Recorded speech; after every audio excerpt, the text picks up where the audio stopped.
এতটা স্থির হয়ে বসে থাকার মতো কি বিশ্বকাপটা চলছে এই মুহূর্তে? রাউন্ড অফ 32 শুরু হওয়ার সঙ্গে সঙ্গে একের পর এক আপসেটের দেখা মিলছে এবং সেই আপসেটের নতুন সংযোজন জার্মানি এবং নেদারল্যান্ডস।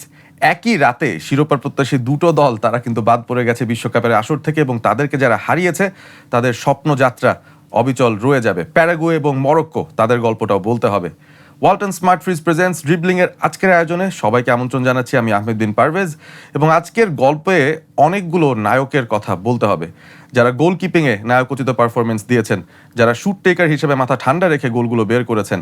শিরোপা প্রত্যাশী আরও একটা দল যারা হলুদ জার্সি পরে, সে ব্রাজিল কোনো মতে জাপানকে পেরিয়ে গেছে এবং রাউন্ড অফ 16-এ নিজেদের জায়গা করে নিয়েছে।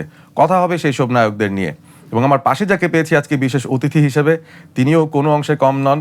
By the dashing looks and specially with the Argentine jersey, খুবই ভালো লাগছে। Shipon Maitra, welcome to the show. Thank you. অনেক মুভিতে আপনি অভিনয় করেছেন, আপনার অভিনয়ের প্রশংসা কুড়িয়েছেন আপনি বিভিন্ন মহলের দর্শকদের কাছ থেকে এবং এই গ্রহণযোগ্যতা পাওয়ার পেছনে ডেফিনেটলি একটা হার্ড ওয়ার্ক থাকে। সো ওভারঅল আপনার কাছে যদি আমি জিজ্ঞাসা করি যে অ্যাজ আ হিরো, মানে ফুটবলে যদি আপনাকে একটু চিন্তা করে বলতে বলা হয় যে ফুটবলে আসলে হিরো কারা হতে পারেন, মানে লুকস কি ম্যাটার করে নাকি অন্য কোনো কিছু, আপনি কিভাবে একজন ফুটবলের হিরোকে ডিফাইন করতে পারেন? ফুটবলের ওটা প্রথমে যেটা বলেছেন যে প্রচুর পরিশ্রমের পর একজন যে কোনো শিল্পী তৈরি হবে, একজন ফুটবলার তো একজন বলবো প্লেয়ার অ্যান্ড শিল্পী মধ্যে চলে, এটা একটা শিল্প আসলে। সো আমি বলবো যে যারা আসলে যতটা প্র্যাকটিস করেছে, যতটা শিখেছে এবং প্র্যাকটিসের ভিতরে আছে, আর তার খেলার গুণটাই আসলে মেইন, লুকস কোনো ম্যাটারই করে না। কারণ ম্যাটার করলে তো আসলে মানুষ, তাহলে তারা আসলে আমাদের প্ল্যাটফর্মে কাজ করতে হতে পারতো যে ইতালি প্রত্যেকবার বিশ্বকাপ জিত, তারা তো সুদর্শন ফুটবলারদের নিয়ে আসে। হ্যাঁ, বাট সুদর্শন হলে একটা প্লাস পয়েন্ট কি, ফ্যান ফলোয়ার অনেক বেশি থাকে। লাইক যেমন আমি যেমন ছোটবেলা থেকে বিকামের প্রচন্ড পরিমাণ ভক্ত, ডেভিড বিকাম, আমি মানে প্রচন্ড পরিমাণ ভক্ত। ইভেন তার জন্য এমন হয়েছে একটা সময় যে আমি যখন অল্প আর্ন ছিল, তারপরেও ডেভিড বিকাম একটা বডি স্প্রে কিনবো, একটা পারফিউম কিনবো, বা বিকামের কোনো নতুন কিছু বেরোলে একটা ব্যাপার থাকতো, একটা অ্যাডিকশন থাকতো।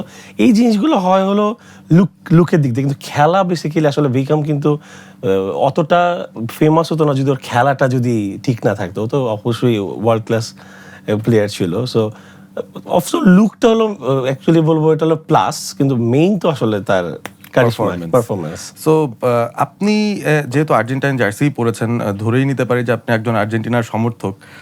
সেই হিসেবে আপনার এই যে আর্জেন্টিনাকে সমর্থন করা, এটার যদি কোনো ব্যাক স্টোরি থাকে?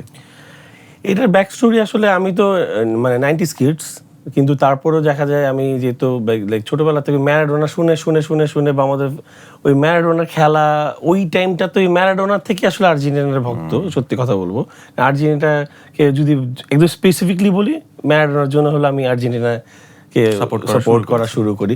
আর তারপর তো একটা স্ট্রাগল টাইম গেছে আমাদের, মানে আমি বলবো লম্বা সময় স্ট্রাগল গেছে, বাট ওই ভালোবাসাটা ওই ছোটবেলার থেকে যেহেতু ধারণ করে এসেছি, এখনো এটা লাইফ টাইম থাকবে আশা করছি। সো আর এখন তো মানে টপ ক্লাস টিম বলবো।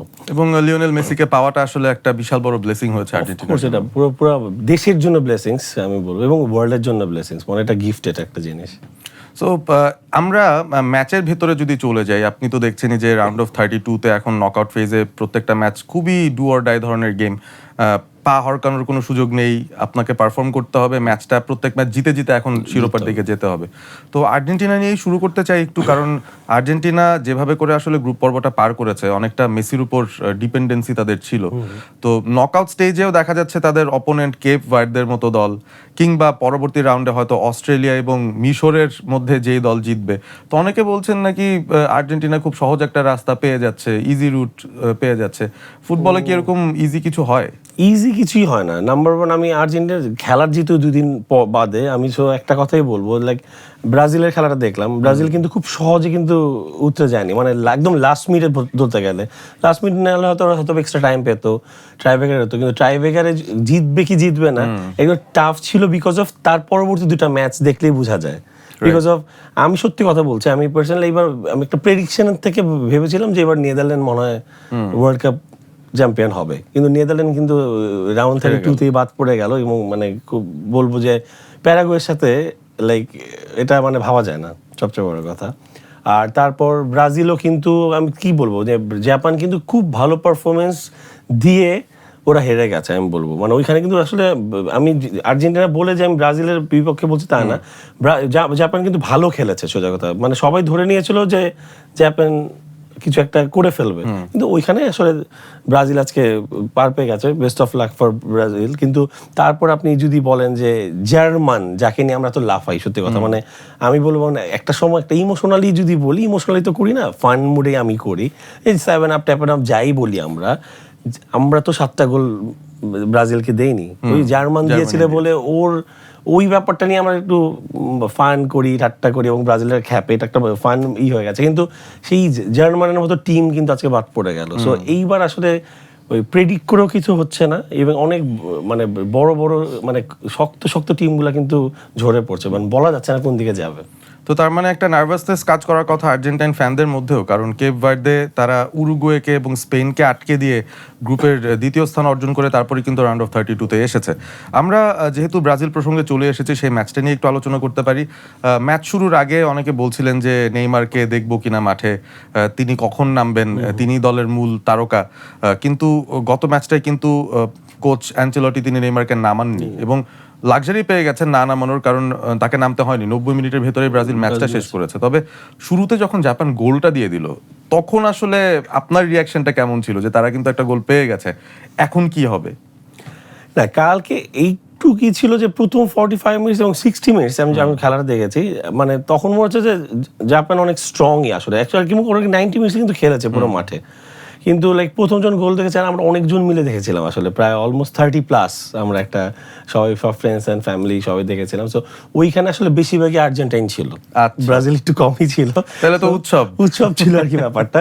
সো খুব কাদা ছোড়াছুড়ি হচ্ছিল, ব্রাজিলরা খুব মানে থেমে যাচ্ছিল, বাট আসলে মন থেকে যতই করি ব্রাজিল তো অবশ্যই একটা যদি ফেভারিট টিমের মধ্যে বলি, ব্রাজিল কিন্তু আসলে ভালো খেলে গেছে, ওরা তো প্রুফ দিয়ে গেছে। সো আমরা কিন্তু চাই একটা ভালো টিম যাক, একটা ভালো টিম কাপ পাক, এবং কথা ব্রাজিল যেতে আর্জেন্টিনাও যায়, অ্যাটলিস্ট সেমিফাইনালে দেখা হোক এরকম একটা তো চাইবো। বাট ব্রাজিলের কালকে খেলা দেখে যেটা মনে হচ্ছে লাইক ওই যে একই কথা, আপনি যেটা বলেছেন প্রথমে মেসি একাই খেলে যাচ্ছে, কিন্তু ব্রাজিলে কিন্তু ওই আমি দেখলাম যে জাস্ট বিনি ছাড়া মোটামুটি ওরা কালকে ভালো খেলেছে, কিন্তু ওই একমাত্র কিন্তু বিনি টেনে নিচ্ছে টিমটাকে। এখন বলতে গেলে আবার ব্রাজিলিয়ানরা কথা বলবে, এবং আমার মনে হয় নেইমার নামেনি ভালো হয়েছে, কারণ ব্রাজিলের গত ম্যাচটাতে কিন্তু অল্প সময় নেমেছে, কিন্তু ওর কিন্তু পারফরমেন্স ভালো ছিল না আসলে। আর মানে নেইমারকে আমি পার্সোনালি অনেক পছন্দ করি অ্যাজ এ প্লেয়ার, আমি যেহেতু লিগ ওরা যখন খেলে আমি ওই একই দলে মেসি নেইমার বা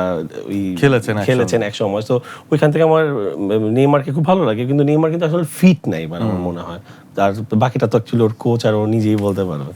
রাইট, এবং ব্রাজিলের হয়ে আসলে কামব্যাকটা শুরু হয়েছিল একটা আর্সেনাল ম্যান ইউনাইটেড ডুও দিয়ে। সেকেন্ড হাফে গ্যাব্রিয়েল মাগালেসের একটা ক্রস থেকে ক্যাসেমেরো তিনি হেডারে গোলটা দিয়ে ব্রাজিলকে সমতায় ফেরেন, এবং একেবারে 90 মিনিট পেরিয়ে যাওয়ারও আরও 2 মিনিট যখন পেরিয়েছে, সেই সময় আর্সেনালেরই আরেক খেলোয়াড় গ্যাব্রিয়েল মার্টিনেলি তিনি গোলটা দিয়ে জিতিয়ে দেন ব্রাজিলকে। আনলাইকলি একটা অপশন, কারণ ব্রাজিল সাধারণত তারা যেসব অপশন নিয়ে শুরু করেছিল তাদেরকে বদলে হঠাৎ করে একটা বদলি খেলোয়াড়কে আনেন, এবং তিনি একটা ইম্প্যাক্ট রেখেছেন আর কি। সো ইম্পর্টেন্ট ইন্টারেস্টিং একটা গেম ছিল। ব্রাজিল রাউন্ড অফ 16-এ চলে গেল। জাপানের জন্য একটা হার্ট ব্রেক, তবে নিশ্চয়ই তারা যে প্রোগ্রেস করছে, আমার মনে হয় এশিয়ার প্রথম দল হিসেবে তারা যদি কোনো ওয়ার্ল্ড কাপের ফাইনালেও উঠে যায় সামনের কোনো আসরে, আমরা কিন্তু আসলে অবাক হওয়ার কিছু না, খুবই ভালো পারফরমেন্স তারা করছে। আমরা পরবর্তী দুটো ম্যাচে যাই। আপনি অলরেডি মেনশন করে ফেলেছিলেন একটু একটু করে যে জার্মানি, যারা 4বারের বিশ্ব চ্যাম্পিয়ন, তাদের প্যারাগুয়ের মুখোমুখি হতে হয়েছিল, এবং তার আগে যেটা হয়েছিল গ্রুপ পর্বের শেষ ম্যাচটা জার্মানি হোঁচট খেয়েছিল, তারা ইকুয়েডরের সঙ্গে হঠাৎ করে 2-1 গোলে হেরে যাওয়াতে একটুখানি শঙ্কা জাগছিল যে এই দলটা আসলে কতটুকু, তাদের সিলিং কতটুকু, তাদের প্লেয়িং স্টাইলের মধ্যে ওই এনার্জি, জার্মান যে একটা মেশিন লাইক এফিসিয়েন্সি, সেটা কিন্তু নাই। আলটিমেটলি প্যারাগুয়ের সঙ্গে যে ম্যাচটা, সেখানে প্রথমে জার্মানি পিছিয়ে যায়, সেখান থেকে আবার কাই হ্যাভার্টজের গোলে সমতায় ফেরে, এক্সট্রা টাইমও শেষ হয়ে যায়, কোনো গোল আসে না, এবং তারপর চলে আসে পেনাল্টি। তো এই পেনাল্টির বিষয়টা নিয়ে যদি আপনাকে বলি যে এখানে আসলে ইম্পর্টেন্ট কি থাকে, মানে নার্ভটা কতটা শক্ত থাকা প্রয়োজন, কারণ এটা তো মনে হয় দেখে সহজ মনে হতে পারে। আপনাকে বললাম একটা পেনাল্টি নেন, খুব ক্লোজ ডিস্টেন্স, শুধু কিপার আছেন, পোস্ট বাকিটুক ফাঁকা, কিন্তু আসলে কতটা কঠিন এই কাজটা? এটা যদি আমি মানে যেহেতু আমি ফুটবল ক্রিকেট একটু খেলাধুলার মধ্যে থাকি, এখনো চেষ্টা করি মাঝে মধ্যে আমরা খেলাধুলা আই এম শিওর আপনার লুকস ফিটনেস সব মিলে মনে হয় you should be a good athlete as well. খেলি, কারণ আমরা তো মাঠে ফান মুডে ফ্রেন্ডলি ম্যাচ খেলি, ইভেন আমরা দেশকে রিপ্রেজেন্ট করি না, এরিয়াকেও রিপ্রেজেন্ট করি না। সেই ক্ষেত্রে যখন মাঠে থাকি আমরা মানে লাইক কি বলবো, একটা ক্রেজি ব্যাপারটা থাকে তখন, কিন্তু আসলে মাথায় শুধু জেতার একটা আগ্রহ এবং নিজের একটা ভালো পারফরমেন্স এই ব্যাপারটা থাকে। আর তারা একটা পুরো ওয়ার্ল্ড কাপ তো একটা অনেক বড় একটা ফ্যাক্ট, তার মধ্যে পুরো একটা দেশকে রিপ্রেজেন্ট করছে, আর তার মধ্যে মনে হচ্ছে ওর পায়ে এখনো অনেক কিছু ডিপেন্ড করছে। সো এই ব্যাপারটা আমি বলবো আমার মনে হয় একদম টপ ক্লাস যারা আছেন প্লেয়ার থেকে শুরু করে একদম নতুন যে শুটটা করবে সবাই নার্ভাস থাকে। ওই নার্ভাসের জায়গা থেকে ও কনফিডেন্ট থেকে যে চলে আসতে পারে ফাইন। আর আমার মনে হয় মানে পেনাল্টিটা পুরোপুরি নির্ভর করে গোলকিপারের উপরে একটা দেশের, আমার মনে হয়। কারণ শুট করে কি হচ্ছে না, কিন্তু একটা গোলকিপার যখন স্ট্রং থাকে তখন কিন্তু অনেক কনফিডেন্ট থাকে ওই দেশটা। যেমন লাস্ট টাইমও কিন্তু আমরা লাইক লাস্ট ওয়ার্ল্ড কাপে বলছি আর্জেন্টিনা সাপোর্ট করে, কিন্তু মার্টিনেজ কনফিডেন্ট ছিল যে কিছু একটা হতে পারে ওকে দিয়ে, যারা যারা ভালো গুড গোলকিপার। সো আমি বলবো যে ল্যাক অফ কনফিডেন্স তো মনে হয় সবারই থাকে, আর তার মধ্যে দেশ ওয়ার্ল্ড কাপ 4 বছর পর এই ব্যাপারগুলো আমার মনে হয় সবাই কনফিডেন্স লেসই থাকে আমার মনে হয়। এবং অনেক এক্সপিরিয়েন্স প্লেয়াররাও কিন্তু সেখান থেকে সাফার করেছেন। আমরা লিওনেল মেসিকেও দেখেছি, একটা পেনাল্টি তিনি মিস করেছিলেন অস্ট্রেলিয়ার সঙ্গে, যদিও পরবর্তীতে 2 গোল দিয়ে পুষিয়ে দিয়েছেন। বাট এই যে জার্মানি প্যারাগুয়ের ম্যাচটা যখন পেনাল্টিতে গেল, জার্মানির 40 বছর বয়স্ক ম্যানুয়েল নয়ার, যিনি কিনা 2014-তে জার্মানি যখন ওয়ার্ল্ড কাপ জিতেছিল সেই স্কোয়াডের সদস্য, তার কাছ থেকে অন্তত একটা ভালো কিছু জার্মানি এক্সপেক্ট করছিল। একটা সেভও তিনি করেছেন, একটা শট বাইরেও গিয়েছিল। তবে জার্মান ফরওয়ার্ড যারা ছিলেন কাই হ্যাভার্টজ এবং ভোল্টা মাডা, দুজনই আসলে ওই প্যারাগুয়ের কিপারকে ধরার সুযোগ দিয়েছেন, এবং প্যারাগুয়ের কিপার গিল তিনি 2টো সেভ করেছেন। মানে এমন না যে বাইরে মেরেছেন, তিনি 2টো সেভ করে প্যারাগুয়েকে ম্যাচে রেখেছেন। এবং তারপরে জনাথন টাহ আরও একটা মিস করেছেন, এবং সেখানে প্যারাগুয়ে তাদের গোলটা দিয়ে তারা কিন্তু ম্যাচটা জিতে নেয় পেনাল্টিতে। সো এই যে 4 বারের বিশ্ব চ্যাম্পিয়ন ধরে নেই জার্মানি, আমরা এই প্রসঙ্গটাতে স্টিক করি, এদের মতো দলেরও যদি একটা নার্ভাস ব্রেকডাউন হয়ে যায়, তার মানে তো আসলে কেপ ভার্ডের বিরুদ্ধে কি আর্জেন্টিনা খুব বেশি সেফ আপনার মনে হচ্ছে? আসলে আমি বলবো মানে এই ফার্স্ট 3টা ম্যাচ যেটা নিয়ে আমরা ডিসকাস করছি, মানে আমার মনে হয় যে ব্রাজিল মানে যেতে বেঁচে গেল, তার মধ্যে আপনার নেদারল্যান্ডও কিন্তু ফেলে দেওয়ার মতো দল না। আর জার্মানকে নিয়ে কিন্তু সব একটা কনফিডেন্ট থাকে যে জার্মান যে কোনো সময় ভালো কিছু করতে পারে। ওকে দেখবেন নেগেটিভ ভাইবটা খুব কম থাকে। যারা জার্মানকে পছন্দ করে না তারাও কিন্তু মনে করে Germany the strong team. So জার্মানের সাথে যদি এরকম হতে পারে, সে অনেক কিছুই হতে পারে, মানে অনেক কিছু হতে পারে। বাট আর্জেন্টিনা এখন অনেক কনফিডেন্ট টিম। আমার কিন্তু মনে হয় যে আর্জেন্টিনা বা অন্য নেক্সট যে দলগুলো আছে ওই ট্রাইব্রেকার পর্যন্ত, এক্সট্রা টাইম পর্যন্ত না যাওয়াটা ভালো। মানে এর আগে যদি কিছু করতে পারে তাহলে মনে হয় সেফ। আর যদি এটা এক্সট্রা টাইম বা ট্রাইব্রেকার মানে পেনাল্টি পর্যন্ত যায় তাহলে আসলে অনেক কিছু হতে পারে। আর্জেন্টিনার বিপক্ষের দলের গোলকিপারও কিন্তু প্রচন্ড ভালো গোলকিপার। বিগত খেলাগুলোতে যা দেখলাম, সো গোলকিপার জন্য কিন্তু ওরা বলবো যে অনেকটা এত দূর এসছে। আমি বলবো সবাই ভালো খেলছে, সো ফেলে দেওয়ার মতো কিছু না। So cross finger. হ্যাঁ, ডিফিকাল্ট একটা ম্যাচ আমাদের জন্য নিশ্চয়ই অপেক্ষা করছে। বাট এই ডিফিকাল্টিটাই তো আসলে বিশ্বকাপের এক্সাইটমেন্ট। এই যে না জানতে পারাটা কি হবে, নিশ্চয়তা নেই কোনো কিছুর, এটাই আসলে এক্সাইটমেন্টটা। সো ব্রাজিল মোটামুটি মানে পিছলাতেও তারা কিন্তু বেঁচে গিয়েছে, এবং জার্মানির কথা তো বললামই, তারা বাদ পড়ে গেছে আরও একবার। গত 2বার তারা গ্রুপ পর্ব থেকে বেরিয়ে যেতে পারেনি, তবে 2026-এ এসে তারা ফার্স্ট নকআউট ম্যাচেই নকড আউট হয়ে গেল প্যারাগুয়ের কাছে। প্যারাগুয়ের জন্য অবশ্যই কংগ্রাচুলেশনস, তারা তাদের ফুটবল ইতিহাসের একটা দুর্দান্ত পারফরমেন্স দিয়ে যাচ্ছে। কারণ তারা এমন একটা লেভেল রিচ করছে যেটা আগে কখনো তারা হয়তো সেভাবে পৌঁছতে পারেনি। আমরা তারপরের ম্যাচটায় যাই। যারা আসলে রাত জেগে সকালে দেখেছেন কিংবা অ্যালার্ম দিয়ে সকালে এই ম্যাচটাই দেখতে চেয়েছেন, সকাল 7টায় হয়েছিল নেদারল্যান্ডসের ম্যাচ, এবং তাদের কঠিন একটা প্রতিপক্ষ ফেস করতে হয়েছিল মরক্কোকে। আমরা যদি তাদের র্যাঙ্কিংস দেখি, একেবারে কাছাকাছি জায়গায়, মরক্কো 7-এ, নেদারল্যান্ডস 8-এ, মানে খুবই সমমানের দুটো দল। সবাই এক্সপেক্ট করছিল যে আসলে এত জলদি এই দুটো দলের মুখোমুখি না হওয়াটা হয়তো ভালো হতো, এবং একটা দল আফ্রিকাকে রিপ্রেজেন্ট করছে, একটা দল ইউরোপকে রিপ্রেজেন্ট করছে। আপনি তো বলেই দিয়েছেন আপনার আর্লি প্রেডিকশনে নেদারল্যান্ডসকে আপনি আসলে চ্যাম্পিয়নও ধরে নিয়েছিলেন। তো এই নেদারল্যান্ডস দলটায় এমন একজন খেলোয়াড় ছিলেন কোডি গ্যাকপো, ওদের ফরওয়ার্ড। জাস্ট খুব রিসেন্টলি তিনি খুব দুঃসংবাদ পেয়েছেন একটা বড়, যে তার অনাগত সন্তান তিনি সার্ভাইভ করতে পারেননি। তো সেই শোকটা নিয়েই গ্যাকপো মাঠে নেমেছিলেন এবং নেদারল্যান্ডসকে তিনি একটা লিডও দিয়ে দিয়েছিলেন। তবে মরক্কো তারা কামব্যাক করলো, আবারও সেই 1-1 গল্প, আবারও সেই এক্সট্রা টাইমের গল্প এবং আবারও সেই টাই ব্রেকারে গিয়ে ঘটনাটা ঘটলো।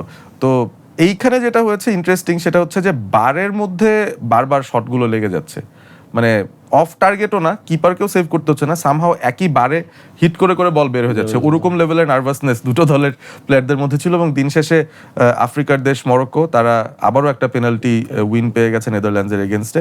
সো এই যে সাধারণত আমরা বলি যে ইউরোপের একটা ডমিনেশন থাকে, লাতিন দলগুলোর একটা ডমিনেশন থাকে, এবারে কিন্তু আফ্রিকার দলগুলো বেশ ভালো করছে এবং মরক্কো গতবার সেমিফাইনালে উঠলো, এবারও তারা একটা বড় দলকে হারিয়ে শুরু করেছে। তো ফুটবলের এই বিশ্বায়নের জায়গা থেকে আপনার কি মনে হয় যে আফ্রিকা আস্তে আস্তে ওই লেভেলে আসছে যেখানে তারাও হয়তো নিজেদের কোনো সময় বলতে পারে যে আমরা বিশ্বকাপ জেতার মিশন নিয়ে আসছি বা এরকম কিছু? আমি বলবো হওয়া উচিত। আমার মনে হয় এশিয়ার থেকে আসা উচিত, আফ্রিকা থেকে আসা উচিত, কারণ আমরা তো ওই ঘুরে ফিরে সবসময় কনফিডেন্ট লেভেলটা দেখাই ওই যে আপনার ল্যাতিন আর হলো ইউরোপিয়ান টিমগুলো দিয়ে। সো আমার মনে হয় এরকম যদি আফ্রিকান এশিয়ান থেকে ইভেন আরো এশিয়া থেকে আরো যদি 2-3টা দল, আফ্রিকান তো আরো অনেকগুলো দল এভাবে যদি উঠে আসে, মানে ইন ফিউচার ওয়ার্ল্ড কাপ আরো বেশি এক্সাইটমেন্ট হবে। ইভেন আমার মনে হয় তখন অ্যাকচুয়ালি ব্রাজিল আর্জেন্টিনার ওই ইটাও কমে আসবে একটু, কারণ অনেক ভালো ভালো দল আসবে।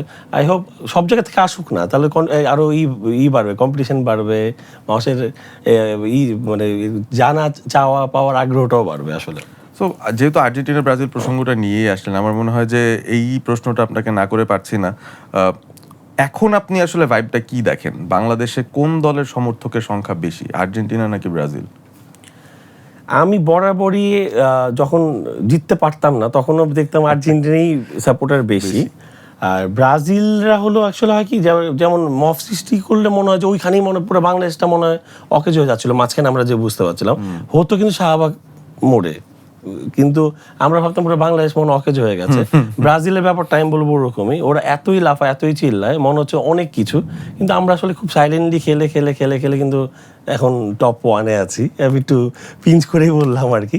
সো ব্রাজিলিয়ান সাপোর্টার অনেক আছে, বাট আমার মনে হয় আর্জেন্টিনার সাপোর্টার মনে আর্জেন্টিনান বেশি আমি বলবো, কারণ ইভেন এটা আর্জেন্টিনা পর্যন্ত পৌঁছে গেছে এবং ওরা অফিশিয়ালি রিকগনাইজ করে বাংলাদেশ তাদের কত বড় সমর্থক। ইভেন সবচেয়ে কথা মানে অফকোর্স মেসিকে আমার মনে হয় সবাই ভালোবাসে, আমি মেসিকে টার্গেট করে বলছি না, আমার মনে হয় সবাই ভালোবাসে, কিন্তু মেসি তো আর্জেন্টিনাকে যেহেতু রিপ্রেজেন্ট করে, আজকে ফিফা এবার কিন্তু ফিফা ওয়ার্ল্ড কাপের অফিসিয়াল পেজেও মেসিকে নিয়ে বাংলায় লিখে তাকে একটা পোস্ট করা আছে। সো এটা অনেক বড় ব্যাপার আসলে। সো আমি বলবো বাংলাদেশে যদি ওইভাবে বলি, যদি ফিফাও জানে যে বাংলাদেশিরা আর্জেন্টিনাকে ভালোবাসে, সো আমি বলবো আর্জেন্টিনার ফ্যান ফলোয়ার বেশি। অনেক আপসেটস ঘটছে এবারের ওয়ার্ল্ড কাপে এবং আর্জেন্টিনা ফ্যান্সরা গতকাল আমি জানি না কতটুকু আপসেট হয়েছেন ব্রাজিলের এই জয়টা নিয়ে, কারণ আমরা কিন্তু সবাই আসলে একটা স্বপ্ন দেখি, যেহেতু এটা মেসির শেষ বিশ্বকাপ, নেইমারেরও হয়তো শেষ বিশ্বকাপ, এরকম একটা স্বপ্নের ম্যাচ সেমিফাইনাল, মানে আপনি কতটা মুখিয়ে আছেন দেখার জন্য যে এরকম একটা ম্যাচ হতে পারে? তো তখন আবহটা কেমন হবে যদি আসলেই ব্রাজিল আর আর্জেন্টিনা সেমিফাইনাল খেলে? এটা তো আমার মনে হয় সবাই চায়, আমার মনে হয় ওয়ার্ল্ডে সবাই চায়, নট লাইক বাংলাদেশি বা সবাই চায়। মানে যতই বলি ফুটবল বা ওয়ার্ল্ড কাপ, আমার মনে হয় ওয়ার্ল্ডে সব জায়গায় বাংলাদেশ হয়তো একটু বেশি, আমরা বেশি লাফালাফি করি, কিন্তু সব জায়গায় কিন্তু ব্রাজিল আর্জেন্টিনার একটা খেলা হোক ওয়ার্ল্ড কাপের, কিন্তু সবাই চায়। যতই ব্রাজিল যখন খেলে আমরা অপোজিট টিমে যে সাপোর্ট করি, বাট আসলেই চাই যে ভালো খেলে সেমিফাইনাল পর্যন্ত যাই, যেহেতু এবার একটা অপশন আছে ওরা দুজন মুখোমুখি হওয়ার, সো ওয়াই নট।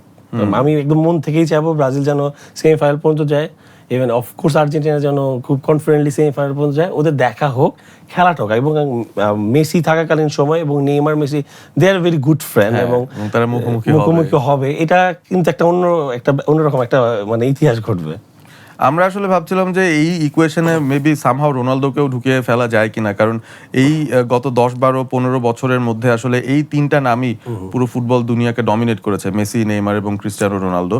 পর্তুগালের প্রসঙ্গটা এই কারণেই আনলাম যে আমরা যদি চিন্তা করে দেখি, আপনি যে ব্র্যান্ডিং এর কথা বললেন, আপনি ডেভিড বেকহামকে দেখে ইন্সপায়ার্ড হয়েছেন, তো এই বিষয়টা কি ক্রিস্টিয়ানো বাকিদের থেকে অনেক বেশি পারেন নাকি, মানে তার ওই প্রেজেন্সটা কি আপনি দেখেন? আমি সিএসসি সত্যি কথা বলবো, মানে লাইক মানে টপ ফ্যান, মানে ওর আমি মানে কেন বলবো, আমি একচুয়ালি আইডল, মানে ওর লাইফস্টাইল বা ওর মানে পুরো নট খেলা, ওর পার্সোনালিটি ওয়াইজ আমি কিন্তু সিআরসি 7 ফ্যান, ঠিক আছে। ইভেন আমার ভাই মানে আমার বোনের ছেলে, আমার ভাইনা কিন্তু মানে এত পরিমাণ ডাইহার্ট ফ্যান, আমি বাইরের দেশের বাইরে গেলে এনিহাও ও আর কি এমনও বলেন অ্যাকচুয়ালি যে মামা আমি টাকা জমাচ্ছি, তুমি CR7 একটা আমার জন্য পারফিউম এনে নিয়ে আসিও, মানে এরকম একটা ব্যাপার। আমাদের ফ্যামিলির মধ্যে CR7 কিন্তু ফ্যান আছে, কিন্তু এনিহাও আমার কিন্তু ইভেন আর্জেন্টিনার পরে কিন্তু আসলে আমি পার্সোনালি স্পেন আর পর্তুগালকে খুব পছন্দ করি। আর তাহলে তো আপনার সঙ্গে আমার হ্যান্ডশেক করতেই হবে, কারণ আমারও আসলে পছন্দের তালিকায় আর্জেন্টিনা আছে এবং তারপরেই পর্তুগাল। আচ্ছা আমার না, second। আমার কিন্তু কেন যেন আমার মনে হচ্ছিল যে এবার রোনাল্ডোর লাস্ট ওয়ার্ল্ড কাপ আমার মনে হচ্ছিল ভালো খেলুক, একটা ভালো গিফট পেয়ে যাক দেশ থেকে, একটা ভালো করে, কিন্তু ও কিন্তু ওর মতো চেষ্টা করছে পারফর্ম করার, কিন্তু ও কিন্তু পারফর্ম করলে কি হবে, ও কিন্তু বাকি ওর দলের মানুষগুলো সাপোর্ট করছে না, আমার কেন যেন মনে হয়। সো আমি চাই পর্তুগাল ভালো একটা জায়গায় যাক, বাট এইভাবে যেভাবে খেলে খেলে আসছে, এইভাবে খেললে আমার মনে হয় যে কোনো সময় পর্তুগাল ঝরে পড়তে পারে। ইভেন আমি চাই আসলে ও একটা আরো সুন্দর একটা রেকর্ড করে যাক CR7। সত্যি কথা বলতে বড় বড় দলগুলো কিন্তু অলরেডি নেদারল্যান্ড বাদ পড়া শুরু করেছে। জার্মান ঝরে পড়েছে, মানে এখন অনেক ভালো চান্সেস আছে হাই, মানে লাস্টের দিক দিয়ে কিন্তু দেখা যাবে যতটুকুই হোক জার্মান নেদারল্যান্ডকে কথা ফেস করা বা আর্জেন্টিনা ব্রাজিলকে ফেস করা তাদের তুলনায় প্যারাগুয়ে কিংবা তাদের ফেস করা কিন্তু প্রেশারটা অনেকটা কম। এটা খুব ভালো একটা পয়েন্ট বলেছেন যে আসলে যে টিমগুলো উঠছে হয়তো অন্য শিরোপা প্রত্যাশী দলগুলো খুশি হচ্ছে যে এক একটা বড় টিম ঝরে পড়ছে সেই জায়গাটায়। সেই পথ পরিক্রমায় আজকেও কিন্তু বেশ কিছু ম্যাচ রয়েছে। রাত 11টায় আইভরি কোস্ট নরওয়ের মুখোমুখি হবে। নরওয়েরও একজন দারুণ স্ট্রাইকার আছেন আর্লিং হ্যালান্ড, এবং তিনি দলটাকে মোটামুটি সেভাবে নেতৃত্ব দিচ্ছেন। আইভরি কোস্ট তারা খুব এক্সাইটিং ফুটবল খেলে, সো আফ্রিকা ইউরোপের আরও একটা লড়াই আমরা দেখব। এবং তারপর আরও রাতে ফ্রান্স এবং সুইডেন, অল ইউরোপিয়ান অ্যাফেয়ার, তাদের মধ্যেও খেলাটা হবে। শিরোপা প্রত্যাশী দল ফ্রান্স আমার মনে হয় সুইডেনকে হয়তো হারিয়ে দিতে পারে। আপনার একটা ছোট প্রেডিকশনই যদি জানতে চাই, স্কোর লাইন কেমন হতে পারে ফ্রান্স ভার্সেস সুইডেন? আমার এবার সুইডেনের খেলা দেখে আসলেই খুব একটা ভালো লাগেনি। আমি দুটো ম্যাচ তারা নেদারল্যান্ডসের সঙ্গে আবার 5টা গোলও খেয়েছিল। 5টা না 6টা খেলো, 5টা। কারণ লাইক ওই খেলা কেন দেখেছি, আমার সুইডেন আমার এক বড় ভাই থাকে, এবার দেশে ছিল, ওনার জন্য সুইডেন সাপোর্ট করে খেলা দেখেছি। ফাইন, ওকে, কিন্তু সুইডেন আমার মনে হয় না মানে ওয়ার্ল্ড কাপ এইবারে ওয়ার্ল্ড কাপ চ্যাম্পিয়ন হওয়ার মতো একদমই সেই যোগ্যতাটা রাখে, আমি সরি যদি এইভাবে বলি। সো ওই হিসাবে আমি বলবো, আর ফ্রান্স এখন বলবো টপ ক্লাস একটা দল, আমি বলবো খুব স্ট্রং যদি বলি ফ্রান্স, এবং এমবাপে তো মানে মানে বলার কিচ্ছু নেই, মানে প্রুভেন। সো ফ্রান্স আমার মনে হয় এখান থেকে 32-16 আমার মনে হয় খুব ইজিলি বেরিয়ে যাবে। আমি একটা প্রেডিকশন করে বলছি, বাট বলা যাচ্ছে না কি হবে। লেটস সি এমবাপের ফ্রান্স তারা সুইডেনকে হারাতে পারে কিনা আজকে রাতে। এবং তারপর আরও একটা খেলা আছে, যারা স্বাগতিক দেশ মেক্সিকো, তারা ইকুয়েডরের সঙ্গে মোকাবেলা করবে। এই ম্যাচটাও অনেক হাড্ডাহাড্ডি লড়াই নিশ্চয়ই হবে, এবং ওই গত রাতের মতো বা আজ সকালের মতো কিপাররা যেভাবে নায়ক হয়ে উঠেছেন, সে একইভাবে হয়তো নতুন কিছু নায়ককে আমরা আজ রাত বা কাল সকালেই পেয়ে যাব। অনেক অনেক ধন্যবাদ শিপন মৈত্র আজকে আমাদেরকে সময় দেওয়ার জন্য। এবং এরই সাথে শেষ করছি আজকের Walton smart fridge presents dribbling এর আজকের এপিসোড। দেখা হবে আবারও আগামীকাল। ভালো থাকবেন সবাই।